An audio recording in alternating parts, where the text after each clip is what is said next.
A Câmara pode analisar amanhã o projeto que limita a cobrança do ICMS sobre os combustíveis. O destaque chegando com Adriano Oliveira. A Câmara dos Deputados deve analisar nesta semana o projeto que limita a alíquota de cobrança do ICMS. O presidente da Câmara dos Deputados, Arthur Lira, disse que o texto será analisado direto no plenário nesta terça-feira, já que foi aprovado em regime de urgência, o que libera da análise das comissões da Casa. A proposta defendida por Lira torna os bens e serviços prestados por setores de combustíveis, energia, telecomunicações e transportes coletivos passam a ser classificados como essenciais e indispensáveis. Segundo o Comitê de Secretarias Estaduais de Fazenda, a proposta que limita 17% a alíquota do tributo, que é estadual, pode trazer uma perda de 100 bilhões de reais aos estados por ano. Além disso, os governos estaduais ainda discutem os efeitos da liminar concedida pelo ministro do Supremo Tribunal Federal, André Mendonça, que suspendeu as políticas de cobrança do ICMS, atendendo a um pedido feito pelo governo federal. Bom, há bastante reação por parte dos municípios, inclusive a Confederação Nacional dos Municípios já divulgou uma nota para criticar, afirmar que esse projeto de lei limitando o ICMS deve acarretar um prejuízo de mais de 15 bilhões de reais para os municípios. É tal coisa, né? Não tem mágica para essa questão dos combustíveis. De algum lado a gente vai perder. Por esse texto aí, os serviços serão classificados como essenciais, então considera-se a energia elétrica, os combustíveis, consideram-se também as telecomunicações e transportes, né? Então é a soma disso tudo e aí os serviços classificados como essenciais teriam alíquota de ICMS limitada em 17%, mas a chiadeira é grande dos municípios que se organizam na tentativa de reagir a essa possível aprovação, né? Se der sequência mesmo em relação à aprovação desse texto. Na semana passada, segundo a Agência Nacional de Petróleo, o preço do diesel bateu um novo recorde. Em média, de acordo com a ANP, o litro está sendo vendido a R$ 6,94 no Brasil. O maior valor é encontrado na Bahia, incríveis R$ 8,40. Já o preço da gasolina, por outro lado, teve um leve recuo de 0,3%. O litro é encontrado, em média, por R$ 7,27. O maior preço foi encontrado em São Paulo, R$ 8,59. Tá louco. Bom, mudando de assunto, o Reino Unido confirma a transmissão local da chamada varíola dos macacos. Segundo a Organização Mundial da Saúde, a doença já foi identificada em pelo menos 15 países. Mais informações agora com o Arthur Queiroz. A transmissão local da varíola dos macacos no Reino Unido ocorre a partir da confirmação de ao menos 20 casos da doença em pessoas que não estiveram na África Ocidental, que tem situação endêmica. De acordo com a Agência Britânica de Segurança Sanitária, o surto se concentra em áreas urbanas, entre homens, e apresenta sintomas leves. No sábado, Israel e Suíça confirmaram as primeiras infecções e a Argentina investiga um caso suspeito. Na Bélgica, o governo determinou uma quarentena para quem apresentar sintomas, medida que ainda não é recomendada pela OMS.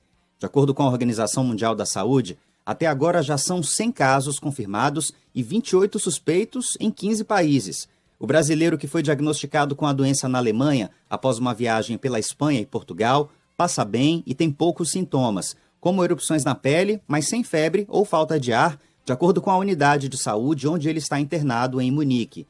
Em geral, a transmissão da varíola dos macacos ocorre a partir do contato com animais. O vírus tem um ciclo de no máximo 20 dias. Para o infectologista e pesquisador da Fiocruz, Júlio Croda, o Brasil precisa criar estratégias para conter o avanço da doença. Ele explica, no entanto, que o vírus não tem o mesmo potencial de contaminação da Covid-19, o que, em tese, facilita o controle. O Brasil tem que se preparar para isso, né? Entender um pouco mais, ver se tem estudos estratégicos, como que vai monitorar. É um vírus que não tem uma transmissão muito intensa, assim como o Covid, né? Por transmissão respiratória, aquela taxa de contágio extremamente elevada. Esse vírus da varíola do macaco tem uma taxa de contágio menor, necessita um contato muito íntimo e específico. Então, é mais fácil de se controlar e as autoridades sanitárias têm que ficar atentas a isso. Bom, já tem gente de olho. Especialistas de Minas Gerais participam de estudos sobre a varíola dos macacos. Quem tem os detalhes é Luciana Viana. 7 especialistas da UFMG passam a integrar um grupo nacional de pesquisa sobre o vírus conhecido como varíola dos macacos. O Ministério da Ciência, Tecnologia e Inovação criou uma Câmara Técnica Temporária para estudar e monitorar os casos do novo vírus, relatados neste mês no Reino Unido, Portugal, Espanha e Estados Unidos. Os cientistas mineiros já produziram 2 estudos técnicos sobre a doença. A varíola dos macacos é chamada pela comunidade científica internacional de monkeypox. De acordo com as autoridades sanitárias brasileiras, até o momento não há registro de casos no Brasil. Na última terça-feira, o Dr. Álvaro Furtado conversava com a gente no Band News Station justamente sobre esse tema. Dr. Álvaro, ele tem essa capacidade, né, de se antecipar, de saber o que é que está pegando fora e trazer para a gente antes aqui, antecipar os assuntos na Band News. Ele explicava para a gente que a taxa de letalidade desse vírus, ela não é tão alta quanto a daquela varíola tradicional que matou muita gente, né?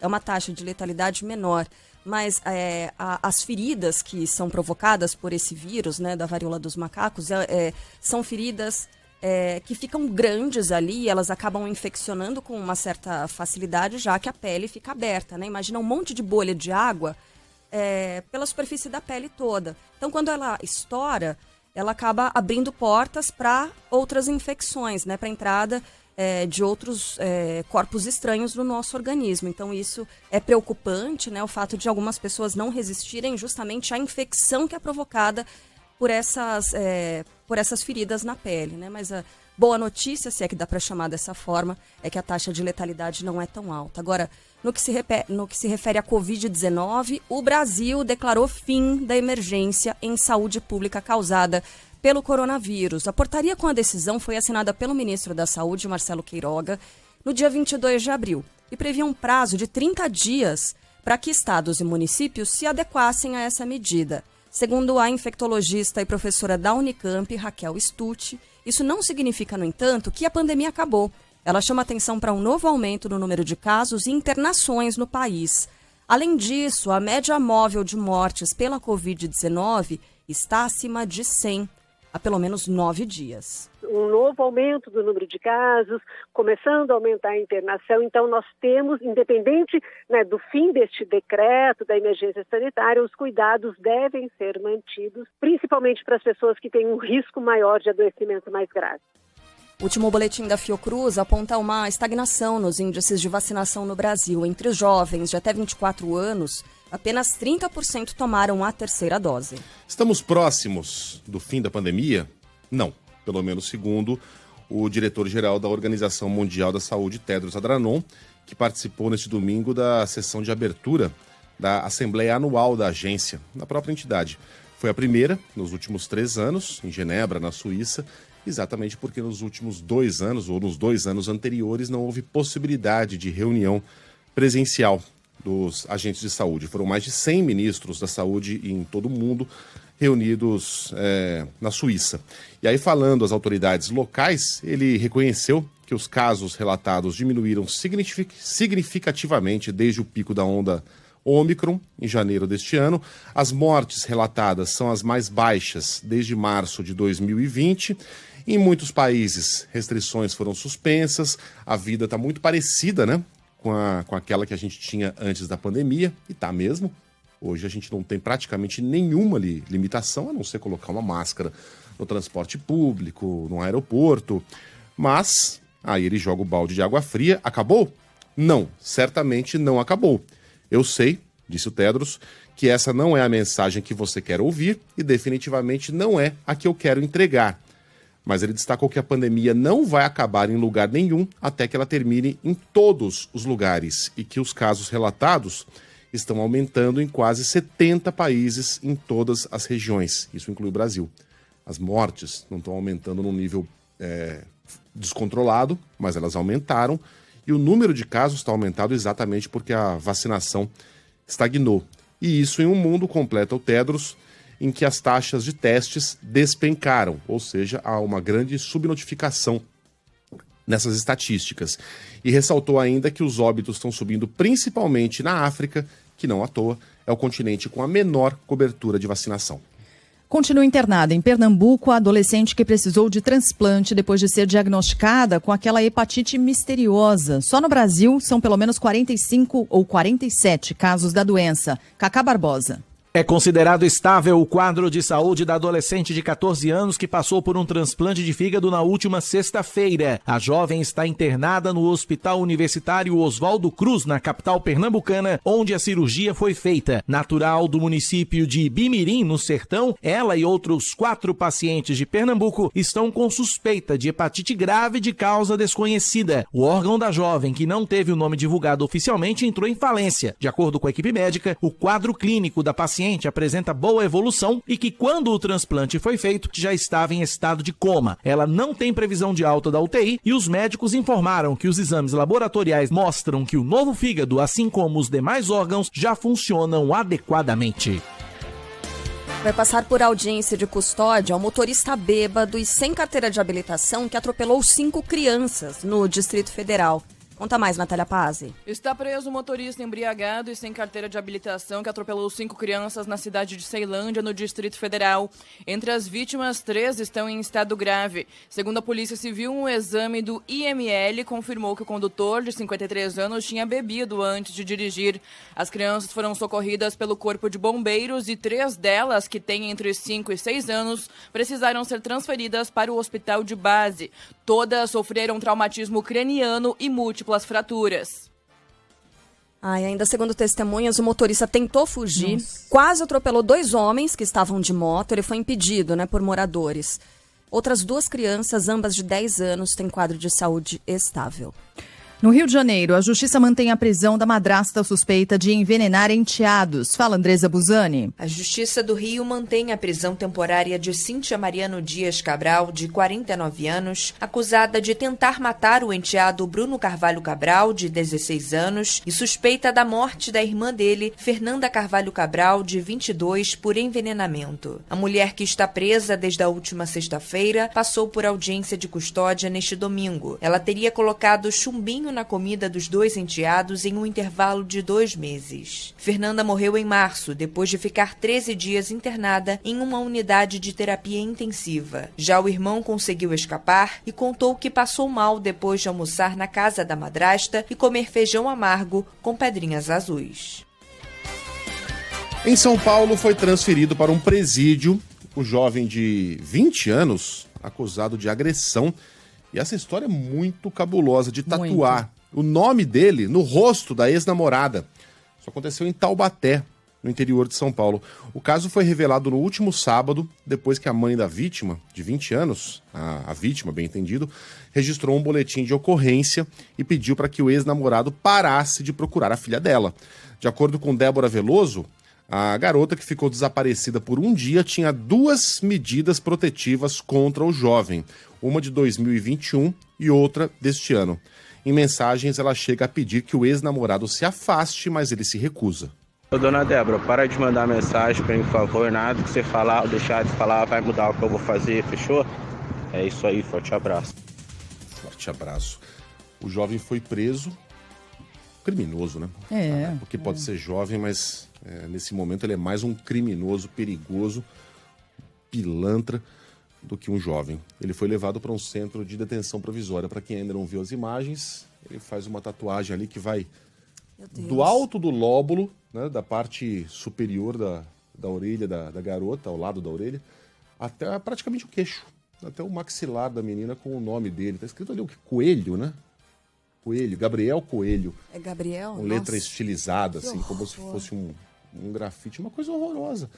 A garota já passou ali por um processo para remoção, me parece, que já está um pouquinho mais clara a tatuagem, mas ainda tá bem visível no rosto dela, um negócio realmente chocante. Na semana passada, a gente trazia aqui um caso, mais um, de violência contra a mulher no Rio de Janeiro, e conversando com a Agatha Meirelles, a gente falava sobre essas medidas protetivas, que existem, em teoria, para proteger as mulheres, mas de seus companheiros ou ex-companheiros ou qualquer um, mas a tendência, e os números mostram isso, que na maior parte das vezes são companheiros ou ex-companheiros, são os atores desse tipo de agressão, da violência, que muitas vezes acaba, infelizmente, terminando com mortes, com feminicídio. Agora, é impressionante o que medidas protetivas são desrespeitadas O sujeito tinha lá 2 medidas protetivas contra ele, ela tinha essas medidas protetivas e ainda assim ele chegava perto, não respeitava. A medida protetiva serve no Brasil para muito pouco.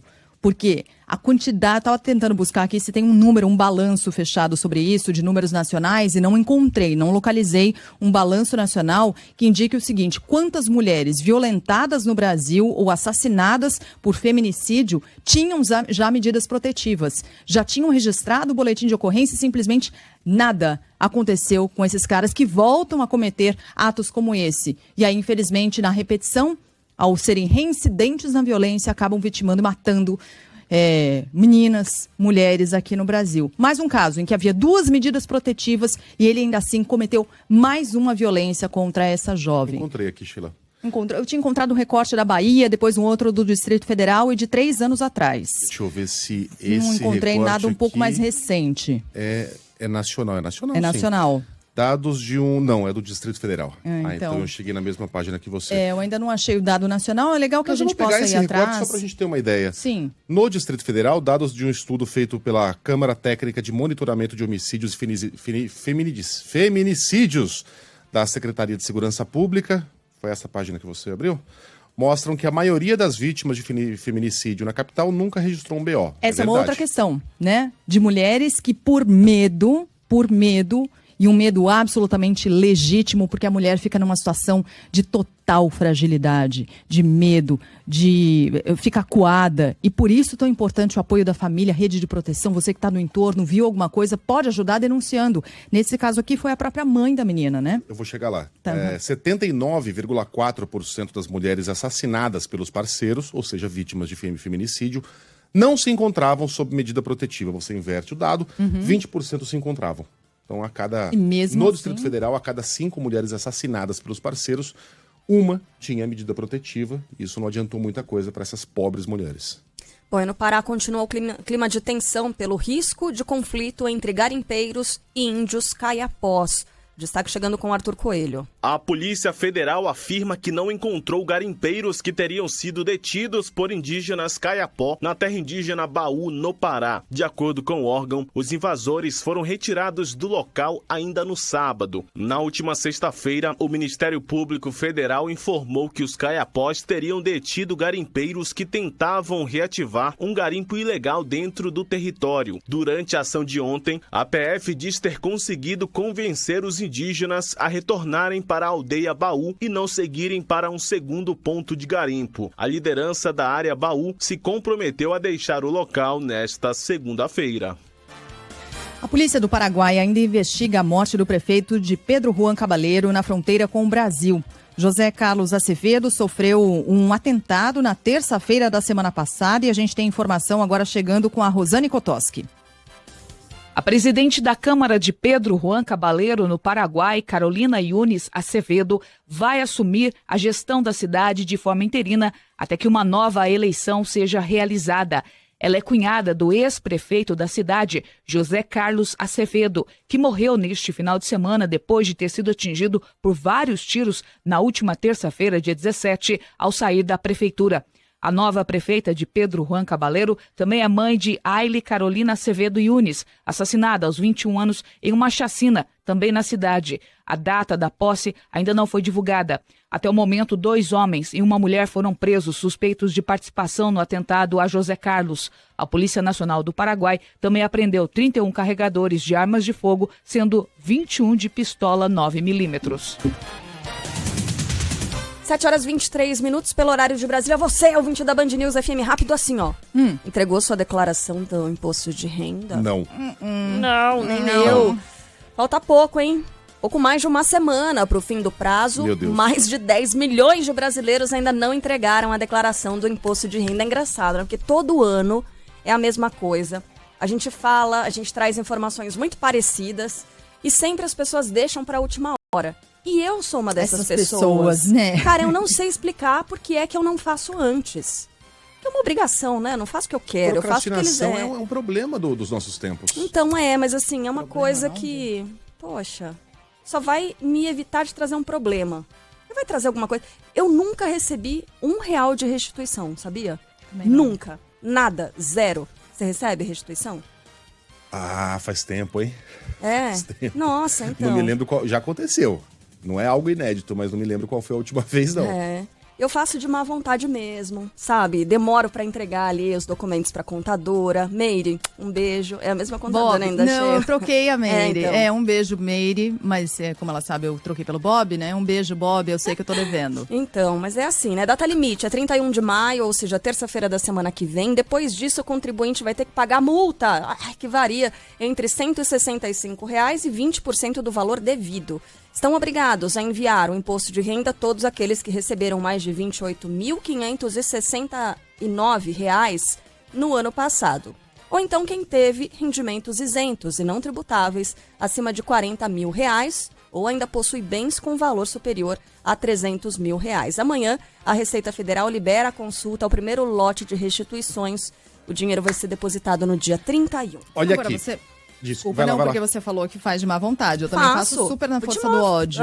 Força do ódio, cara feia. Não sei, faço. Cadê a declaração de rendimento? Não sei. Cadê eu não sei? Não sei, Bob. Vou tentar achar, já te mando. E fico assim, sabe? Os contadores devem ficar doidos, né, gente? Nossa, desculpa. Mas pensa pelo lado positivo. Tá dentro do prazo, né? Então é isso, tá dentro do prazo, dá tempo. Você aí que não fez também. Tem mais uma semaninha e pouco aí pela frente. O que é a procrastinação? Tô numa página médica aqui, Carla Bigato.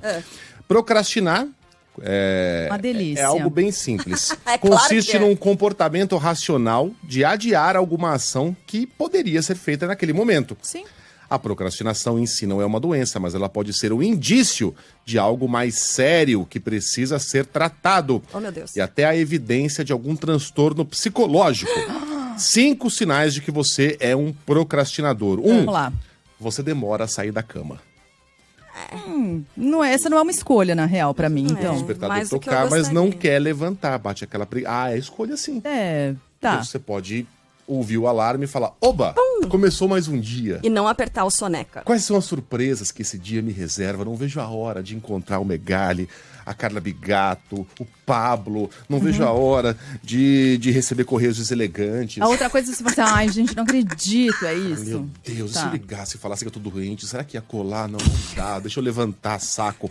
Isso. Né? Vamos. 2. 2. Olha aí, Carla. Você usa constantemente o celular. Nossa, isso tem perdão. Toda uma humanidade, né? É por isso que eu tô falando que é um mal dos nossos tempos. Tá. 3. Você não tem foco. Oi? Eu? Geralmente a pessoa perde mais tempo do que o necessário para realizar atividades simples e, além disso, adia as tarefas complexas, ou seja, aquelas que exigem mais concentração e dedicação. Sim, é tipo procurar esses documentos para entregar a declaração do imposto de renda, Exato. entra no computador ali. Ai, olha aqui meu Orkut. Ai, olha aqui meu Instagram. Nossa, olha esse daqui. Ai, esqueci de responder esse e-mail, ó. Então é um indício, tá? Isso. Tem um quadro se muito distrai engraçado. Olha a falta de foco aqui. Isso. Então, Eu vou pegar um aqui desvio. o nosso, vai. Tem um quadro muito engraçado do Porta dos Fundos. É maravilhoso, é o do Carlos. Isso. É exatamente esse. Virou um meme em casa, é isso. Que a câmera tá no Fábio Pochá e ele lá, né, tranquilão no sofá, dando uma olhada no celular. Você vê que ele tá vendo ali. Essa sou eu, gente. Dá uma risada. Ai. Aí abre a câmera, tá a mulher dele no chão, estribuchando. Carlos, me ajuda!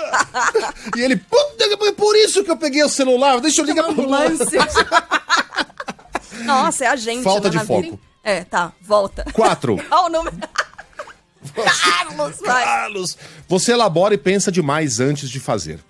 As intenções podem até ser das melhores, mas os procrastinadores, em muitas ocasiões, passam mais tempo refletindo sobre o que e como fazer determinada ação do que realmente fazendo.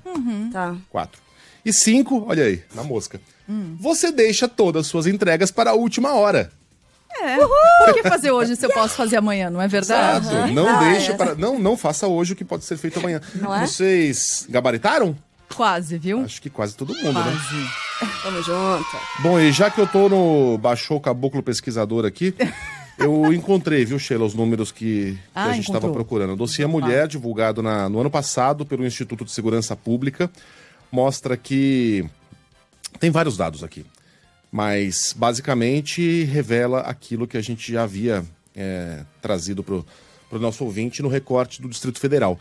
Das 78 mulheres mortas por homens, 78 casos que foram analisados pelo ISP, 9 tinham medidas restritivas determinadas. 9. Então, coisa de 12%, 13%. E mais da metade já havia sofrido algum tipo de violência praticada pelo autor. E aí, outro problema que você sublinhou, não havia denunciado o crime. Né?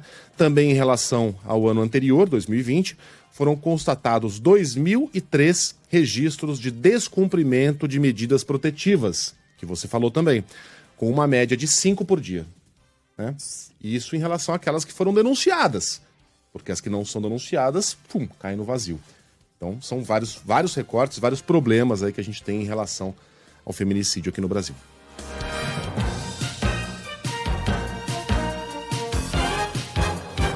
João Dória se reúne hoje com a cúpula do PSDB e deve ser pressionado a desistir da candidatura ao Palácio do Planalto. O encontro será realizado em São Paulo. Nele, o tucano deve ser informado da decisão da chamada Terceira Via de lançar o nome de Simone Tebet do MDB. Ai, os procrastinadores.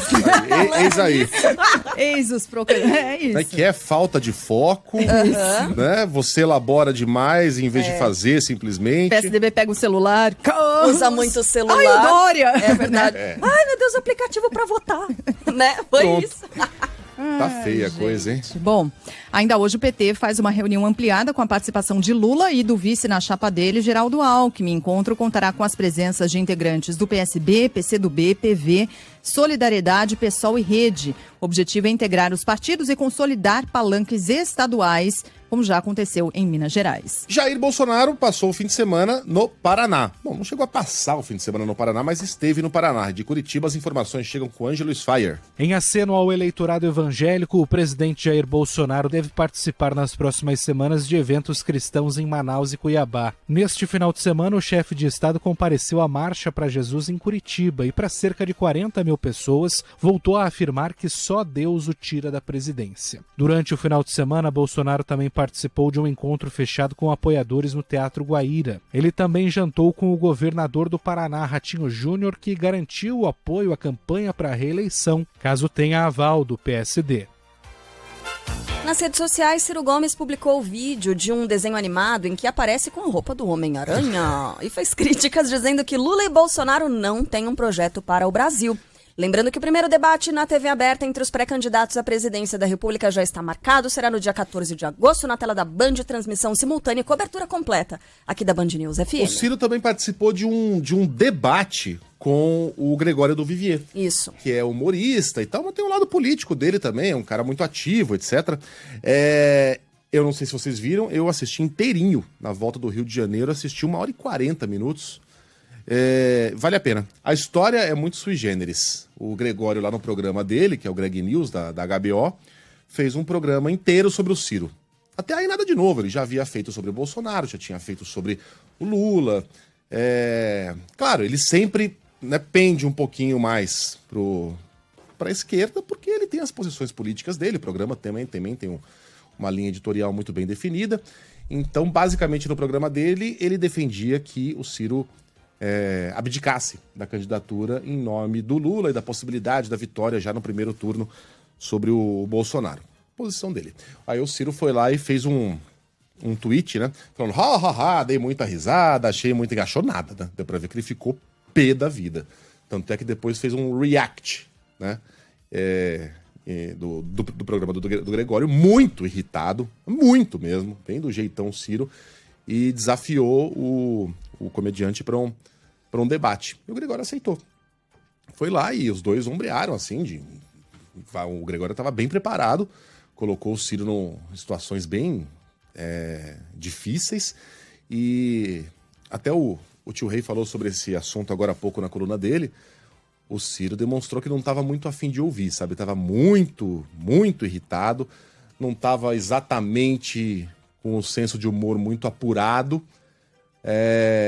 Mas, enfim, deu declarações ali que são bem interessantes, que mostram a grande mágoa que ele tem em relação ao PT, em relação a Lula. Inclusive, falas do Ciro estão sendo usados pelas redes bolsonaristas. Foi algo que movimentou bastante o fim de semana. Quem não viu, recomendo que dê uma olhada em pelo menos um trecho, porque também 1h40, né? Quem é que tem tanto tempo assim? Mas pelo menos um trechinho ali, vale a pena ver.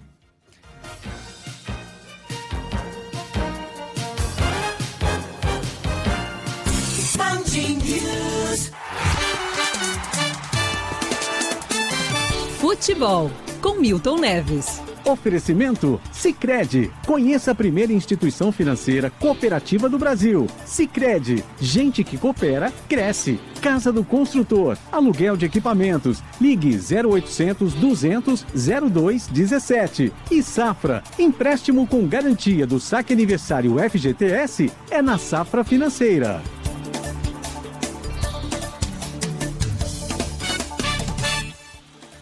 Fala, Milton, bom dia. Como é que vai, Megali? Fotos O dia tá lindas, melhor. hein? Obrigado, lá querido. no Rio de Janeiro, Né? terra do nosso Ricardo Eugênio Boixá, que nasceu lá no canto do Rio, né? Nasceu em Buenos Aires, né? Da consagração da Band News FM como a melhor empresa jornalística do Brasil. De rádio eu entendo mais do que qualquer um. E parabéns pelas fotos lindas aí no Rio de Janeiro. Obrigado, Milton. Da Carla Bigato, Valeu. do nosso Megali, grande Megali. E você, Sheila Magalhães, nossa primeira-ministra. E ontem, hein? O que aconteceu? Aliás, no final de semana do Brasileiro. Atlético Goianiense 2, Curitiba 0, hein? Eu imaginava que o Curitiba ia empatar, pelo menos. Mas o Coxa perdeu para a tristeza do Pier Pranzuelo, lá da cidade de Curitiba, europeia, capital do Paraná.